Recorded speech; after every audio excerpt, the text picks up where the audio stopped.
ಅಂತೇನು ಹೆಸರು ಕೊಟ್ಟಿದ್ದೀರಿ. ಬಹುಶಃ ಇದೇ ಹೊಸದೇನಲ್ಲ. ಸ್ನೇಹಿತರು ಮತ್ತು ವಿಶೇಷ ಸಂದರ್ಭಗಳಲ್ಲಿ ಊಟಕ್ಕೆ ಸೇರ್ತಕ್ಕಂಥದ್ದು ಹಲವಾರು ವಿಚಾರಗಳನ್ನು ಊಟಕ್ಕೆ ಸೇರಿದಾಗ ಕೆಲವಾರು ವಿಚಾರಗಳು ಚರ್ಚೆಗೆ ಬರ್ತದೆ. ಸೊ ಹಾಗಾಗಿ ಹೊಸ ವರ್ಷದ ದೃಷ್ಟಿಯಿಂದ ಕೆಲವರೆಲ್ಲ ಸೇರಿದ್ರು ಅಂತ ಕಾಣಿಸ್ತದೆ. ಸೊ ಮುಖ್ಯಮಂತ್ರಿಗಳು ಕೂಡ ಅದರಲ್ಲಿ ಭಾಗವಹಿಸಿದ್ದಾರೆ. ಸೊ ಹಾಗಾಗಿ ಇದಕ್ಕೆ ವಿಶೇಷ ಅರ್ಥ ಏನಿಲ್ಲ. ರಾಜಕಾರಣದಲ್ಲಿ ನೀವು ಮಾಧ್ಯಮಗಳು ಹೇಳೋ ರೀತಿಯಲ್ಲಿ ಏನೋ ವಿಶೇಷವಾದಂಥ ಬದಲಾವಣೆ ಆಗ್ತಾ ಇದೆ, ಒತ್ತಡ ಬರ್ತಾ ಇದೆ ಅನ್ನೋಂಥ ಅರ್ಥ ಕಲ್ಪಿಸುವಂಥದ್ದಿಲ್ಲ. ಮೈಸೂರು ರಾಜ್ಯದಲ್ಲಿ ಸಿದ್ದರಾಮಯ್ಯನವರ ನೇತೃತ್ವದಲ್ಲಿ ಸರ್ಕಾರ ನಡೀತಾ ಇದೆ. ಅದನ್ನು ಯಾರೂ ಕೂಡ ಚರ್ಚೆನೂ ಕೂಡ ಮಾಡ್ತಾ ಇಲ್ಲ. ಸೊ ಸಿದ್ದರಾಮಯ್ಯನವರೇ ಮುಖ್ಯಮಂತ್ರಿಗಳೇ ಅಲ್ಲಿ ಭಾಗವಹಿಸಿದ್ರಿಂದ ಇದಕ್ಕೆ ಹೆಚ್ಚು ಅರ್ಥ ಕಲ್ಪಿಸುವಂಥ ಅವಶ್ಯಕತೆ ಇಲ್ಲ ಅಂತೇಳಿ ನಾನು ಭಾವಿಸ್ತೇನೆ.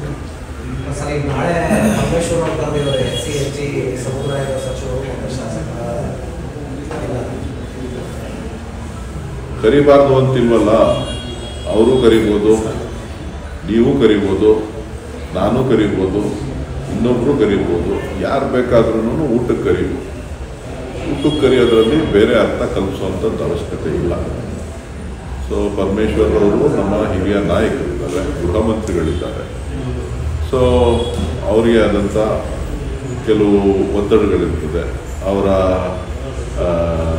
ಏನು ಜನಾಂಗದ ಕೆಲವು ಶಾಸಕರುಗಳು ಕೆಲವು ಬೇಡಿಕೆಗಳನ್ನು ಇಟ್ಟಿರ್ಬೋದು. ಆ ಬೇಡಿಕೆಗಳನ್ನು ಪೂರೈಸಲಿಕ್ಕೆ ಇವತ್ತು ಬಜೆಟ್ ಕೂಡ ಹತ್ರ ಬರ್ತಾ ಇದೆ.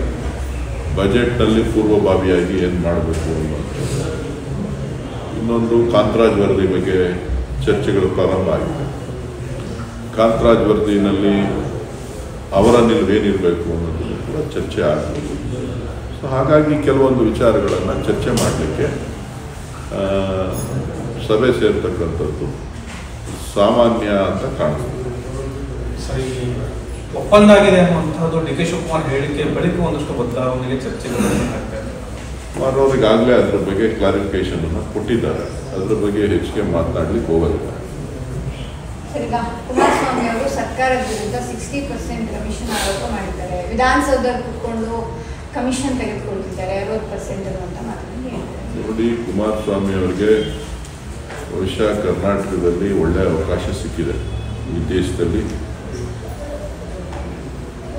ಸೇವೆ ಮಾಡಲಿಕ್ಕೆ, ಕರ್ನಾಟಕದ ಅಭಿವೃದ್ಧಿಯ ಬಗ್ಗೆ ಅವರ ಚಿಂತನೆಗಳು ಸಲಹೆಗಳನ್ನು ಕೊಡಲಿ ಅಂತೇಳಿ 25ನೇ ಇಸ್ವಿನಲ್ಲಾದರೂ ಅವರಿಗೆ ಒಳ್ಳೆಯ ಬುದ್ಧಿಯನ್ನು ಭಗವಂತ ಕೊಟ್ಟು ರಾಜ್ಯದ ಜನರ ಹಿತದೃಷ್ಟಿಯಿಂದ ಅವರ ಸಲಹೆಗಳು ಮಾರ್ಗದರ್ಶನ ರಾಜ್ಯ ಸರ್ಕಾರಕ್ಕೆ ಇರಲಿ ಅಂತೇಳಿ ನಾನು ಭಾವಿಸ್ತೇನೆ.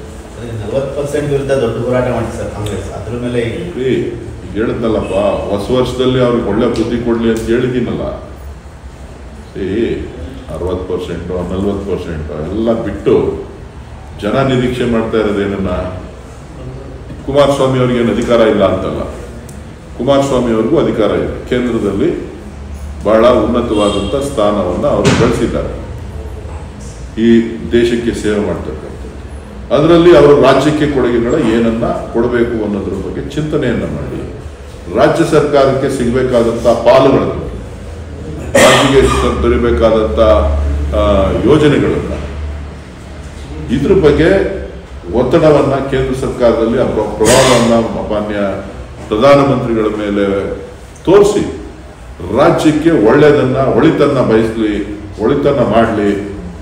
ಬಂದದು ಆರೋಪ ಮಾಡೋದು, ಬರೋದು ಶನಿವಾರ ಭಾನುವಾರ ಬರೋದು ಆರೋಪ ಮಾಡೋದು ಅಷ್ಟು ಒಳ್ಳೆಯ ಬೆಳವಣಿಗೆ ಅಲ್ಲ. ಚುನಾವಣೆಗಳಿಂದ ಬಹಳ ದೂರ ಇದೆ. ಸೊ ಆ ಸಂದರ್ಭದಲ್ಲಿ ಆರೋಪಗಳು ಪ್ರತ್ಯಾರೋಪಗಳು ನಡೀಲಿ. ನಾನು ಬಯಸ್ತಾ ಇರೋದು ಒಬ್ಬ ನಾಯಕರಿಂದ ಅಭಿವೃದ್ಧಿಯ ಚಿಂತನೆಗಳನ್ನು, ಆ ಅಭಿವೃದ್ಧಿಯ ಚಿಂತನೆಗಳನ್ನು ಮಂಥನ ಮಾಡಲಿ ಅಂತೇಳಿ ನಾನು ಬಯಸ್ತೇನೆ. ಈಗ ಮತ್ತೆ ಸಿಎಂ ವಿಚಾರವಾಗಿ, ಸಿಎಂ ಕುರ್ಚಿ ವಿಚಾರವಾಗಿ ಚರ್ಚೆ ಆಗ್ತಿದೆ. ಏನು ಸತೀಶ್ ಜಾರಕಿಹೊಳಿ ಅವರು ಮುಂದೆ 28ಕ್ಕೆ ಸಿಎಂ ಆಕಾಂಕ್ಷಿ ನಾನು ಕೂಡ ಅನ್ನುವಂಥ ಮಾತು. ಈಗ ಸಿಎಂ ಕುರ್ಚಿ ಖಾಲಿ ಇಲ್ಲ, ಮುಂದೆ ನಾನು ಕೂಡ ಆಕಾಂಕ್ಷಿ ಅನ್ನುವಂಥ ಮಾತು. ಅವ್ರನ್ನ ನೀವು ಕೇಳಬೇಕು. ಅವ್ರ ಆಕಾಂಕ್ಷಿಯಾಗಿದ್ದರೆ ಅವ್ರ ಸ್ವಂತ ವೈಯಕ್ತಿಕ ಅಭಿಪ್ರಾಯ. ಅವರು ನಾಯಕರಿದ್ದಾರೆ, ಒಂದು ಸಮುದಾಯದ ಮುಖಂಡರು. ಸೊ ಅವರು ಕೂಡ ಒಂದಷ್ಟು ಆಸೆ ಆಕಾಂಕ್ಷೆಗಳನ್ನು, ರಾಜಕಾರಣದಲ್ಲಿರ್ತಕ್ಕಂಥವರೆಲ್ಲರೂ ಕೂಡ ಒಂದಷ್ಟು ಆಸೆ ಆಕಾಂಕ್ಷೆಗಳನ್ನು ಇಟ್ಕೊಂಡಿರ್ತಾರೆ. ಅವರೊಬ್ಬರೇ ಮುಖ್ಯಮಂತ್ರಿ ಆಗಬೇಕು ಅನ್ನೋ ಆಸೆ ಇರ್ತಕ್ಕಂಥವ್ರು ಸಾಕಷ್ಟು ಜನ ಇದ್ದಾರೆ. ಸೊ ಹಾಗಾಗಿ ತಪ್ಪಿಲ್ಲ, ತಪ್ಪು ಅಂತ ಹೇಳಲಿಕ್ಕಾಗುತ್ತೆ. ಕೇಳಿದ ತಪ್ಪಿಲ್ವಂತ ಸರ್, ಅವಕಾಶ ಸಿಗುತ್ತಾವ ಅಂತ ಸರ್ ಕಾಂಗ್ರೆಸ್? ನನಗೆ ಗೊತ್ತಿಲ್ಲ. ಈ ಕಾಂಗ್ರೆಸ್ ಪಕ್ಷ ತೀರ್ಮಾನ ಮಾಡೋದು ಕಾಂಗ್ರೆಸ್ನ ಅಧಿಕಾರಕ್ಕೆ ತಂದ ಮೇಲೆ. ಅಧಿಕಾರಕ್ಕೆ ತರಬೇಕಾದಂಥ ಜವಾಬ್ದಾರಿ 140 ಜನ ಶಾಸಕರ ಮೇಲೆ. 140 ಜನ ಶಾಸಕರು ಅಧಿಕಾರಕ್ಕೆ ಏನು ತಂದಿದ್ದಾರೆ, ಜನ ರಾಜ್ಯದಲ್ಲಿ ಕಾಂಗ್ರೆಸ್ ಪಕ್ಷ ಅಧಿಕಾರದಲ್ಲಿ ಇವತ್ತು ಬಂದಿದೆ, ಅದು ಎಷ್ಟು ಕಷ್ಟಪಟ್ಟು ಅಧಿಕಾರಕ್ಕೆ ಬಂದಿದೆ ಅನ್ನೋದನ್ನು ಅರ್ಥ ಮಾಡಿಕೊಂಡು ಪ್ರತಿಯೊಬ್ಬರು ಕೂಡ ಎಚ್ಚರಿಕೆಯ ನಡೆಯನ್ನು ಇಡಬೇಕಾಗ್ತದೆ. ಕೆಪಿಸಿಸಿ ಅಧ್ಯಕ್ಷ ಸ್ಥಾನ ಬದಲಾವಣೆ ಅನ್ನೋ ವಿಚಾರ ರೇಸ್ನಲ್ಲಿ ಡಿ.ಕೆ. ಸುರೇಶ್ ಅವರ ಹೆಸರು ಕೂಡ ಕೇಳಿ ಬರ್ತಿದೆ. ನಾನು ಯಾವುದಕ್ಕೂ ಆಕಾಂಕ್ಷಿ ಅಲ್ಲ, ನಾನು ಸ್ಪಷ್ಟಪಡಿಸಿದ್ದೀನಿ. ಮತ್ತೊಮ್ಮೆ ಬಂದಿದೆ, ನಾನು ಯಾವುದೇ ಹುದ್ದೆಗೂ ಕೂಡ ನಾನು ಆಕಾಂಕ್ಷಿ ಅಲ್ಲ. ನಾನು ಸ್ಪಷ್ಟವಾಗಿ ಜನ ನನಗೆ ಕೊಟ್ಟಂಥ ತೀರ್ಪನ್ನು ಗೌರವಯುತವಾಗಿ ಸ್ವೀಕಾರ ಮಾಡಿ, ಅಷ್ಟು ಬಿಟ್ಟು ಬೇರೇನು ಹೇಳಲಿಕ್ಕೆ ಬಯಸುವುದಿಲ್ಲ. ಪಕ್ಷ ತೀರ್ಮಾನ ಮಾಡಿದ್ರೆ, ಹೈಕಮಾಂಡ್ ತೀರ್ಮಾನ ಮಾಡಿದ್ರೆ ನೋಡ್ರಿ, ಈಗ ಆಲ್ರೆಡಿ CM ಸ್ಥಾನದಲ್ಲಿ ಒಬ್ಬರು ಕೂತಿದ್ದಾರೆ, ಪಕ್ಷದ ಅಧ್ಯಕ್ಷ ಸ್ಥಾನದಲ್ಲಿ ಇನ್ನೊಬ್ರು ಕೂತಿದ್ದಾರೆ.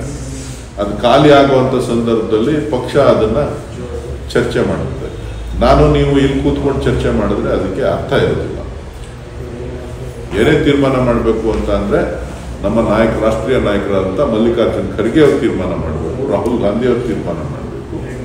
ಅವರು ತೀರ್ಮಾನ ಮಾಡ್ತಾರೆ. ಕೆಲವರು ಆಕಾಂಕ್ಷಿಗಳು ಇದ್ದಾರೆ. ಶಿವಕುಮಾರ್ ಅವರು ಕೂಡ ಏನು ಇರಲೇಬೇಕು ಆ ಸೀಟಲ್ಲಿ ಅಂತಕ್ಕಂಥದ್ದೇನಿಲ್ಲ. ಅವರು ಕೂಡ 4 ವರ್ಷನ 5 ವರ್ಷನ ಅವರು ಕೂಡ ಆಡಳಿತವನ್ನು ನಡೆಸಿದ್ದಾರೆ, ಅಧ್ಯಕ್ಷರಾಗಿ ಪಕ್ಷವನ್ನು ಅಧಿಕಾರಕ್ಕೆ ತಂದಿದ್ದಾರೆ. ಯಾರು ಬೇಕಾರಾಗಲಿ, ಸತೀಶ್ ಜಾರಕಿಹೊಳಿ ಆದರೂ ಸಂತೋಷ, ರಾಜಣ್ಣ ಆದರೂ ಸಂತೋಷ, ಪರಮೇಶ್ವರ್ ಆದರೂ ಮತ್ತೊಮ್ಮೆ ಆದರೂ ಇನ್ನೊಬ್ರು ಸಂತೋಷ, ಅಥವಾ ಇನ್ಯಾರಾದ್ರೂ ನಾವು ಆಗಲೇಬೇಕು ಅಂತೇಳಿ ಭಾಳ ತರಾತುರಿನಲ್ಲಿದ್ದರೆ ಅವರು ಅದಕ್ಕೂ ಸಂತೋಷ. ಯಾರು ಆಗಬಾರ್ದು ಅಂತೇನಿಲ್ಲ, ಆಗ್ಬೋದು, ಎಲ್ಲರೂ ಆಗ್ಬೋದು. ಪಕ್ಷದ ದೃಷ್ಟಿಯಿಂದ ಪಕ್ಷವನ್ನ ಎಲ್ಲರೂ ಕೂಡ ಒಗ್ಗಟ್ಟಾಗಿ ತೆಗೆದುಕೊಂಡು ಹೋಗಬೇಕಾದಂಥ ಜವಾಬ್ದಾರಿ, ಗುರುತರ ಜವಾಬ್ದಾರಿ ಎಲ್ಲ ನಾಯಕರ ಮೇಲಿದೆ. ಸಿದ್ದರಾಮಯ್ಯನವರು ಆಗಬಾರ್ದ? ಸಿದ್ದರಾಮಯ್ಯನವರು ಆಗ್ಬೋದು. ನಾನು ಆಕಾಂಕ್ಷಿ ಅಲ್ಲ ಅಂತ ಹೇಳ್ತಾ ಇದ್ದೀನಿ. ನಾನು ಯಾಕೆ ಆಕಾಂಕ್ಷಿ ಆಗಿಲ್ಲ? ಅಧ್ಯಕ್ಷ ಸ್ಥಾನ ತರಾತುರಿಯಲ್ಲಿ ಕಾಂಗ್ರೆಸ್ನ ತುಂಬಾ ಜನ ಇದ್ದಾರೆ. ಸ್ವಲ್ಪ ಕೇಳಿದ್ವಿ, ತರಾತುರಿನಲ್ಲಿ ಯಾರು ಇಲ್ಲ. ಪಕ್ಷದ ಒಳಿತನ್ನ ಬಯಸ್ತಕ್ಕಂಥವ್ರು, ಪಕ್ಷದ ಏಳಿಗೆಯನ್ನು ಬಯಸ್ತಕ್ಕಂಥವ್ರು, ರಾಜ್ಯದ ಜನರ ಸಂಕಷ್ಟಗಳನ್ನು ಅರ್ಥ ಮಾಡಿಕೊಂಡಿರ್ತಕ್ಕಂಥವ್ರು, ಅವರ ಮುಂದಿರ್ತಕ್ಕಂಥ ಸವಾಲುಗಳನ್ನು ಯಾವ ರೀತಿಯಾಗಿ ಈ ರಾಜ್ಯವನ್ನು ಅಭಿವೃದ್ಧಿಗೆ ತಂದು ಪಕ್ಷವನ್ನು ಸಂಘಟನೆ ಮಾಡಬೇಕು ಅನ್ನೋದನ್ನ ಚಿಂತನೆಯನ್ನು ಮಾಡಬೇಕಾದಂಥ ಚಿಂತನ ಮಂಥನ ಸಭೆಗಳು ನಡೆದ್ರೆ ಒಳ್ಳೆಯದು ಅಂತಕ್ಕಂಥದ್ದು ನನ್ನ ಅಭಿಪ್ರಾಯ. ಸರಿ, 1 man 1 post ಬೇಕು ಅನ್ನೋಂಥದ್ದು ಕೂಡ ಕೆಲವರು ಬೇಡಿಕೆ. ಹಾಗಾಗಿ ಡಿ.ಕೆ. ಶಿವಕುಮಾರ್ ಹತ್ರ ಹಲವು ಹುದ್ದೆಗಳಿದ್ದಾವೆ, ಅವರು ಒಂದೇ ಹುದ್ದೆ ಇರಲಿ ಅನ್ನೋಂಥದ್ದು